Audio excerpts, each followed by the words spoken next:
Nasukatan na ti Hepe ti Pulisya iti Lawag City. Ni Police Lieutenant Colonel Marlouy Bondok tinang sukat iti pwesto ni Police Lieutenant Colonel Rafael Lero.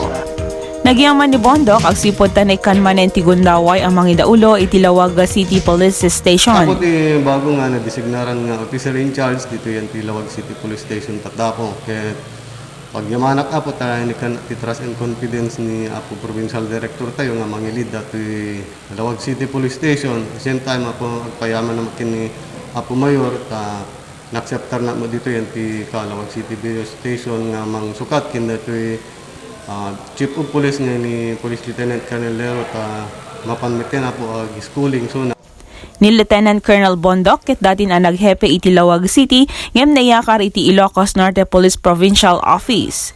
Tiyapan nakasukat ni Lieutenant Colonel Lero ket gapo iti ipapan na panag-schooling.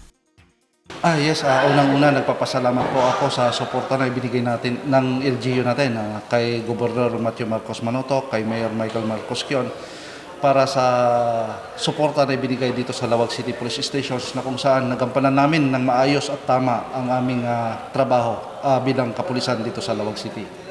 Sir, after yung Lawag, ano yung next natin assignment? I will go on schooling for my career improvement. Para iti Balitang Ilocos Online, Joan Agustin.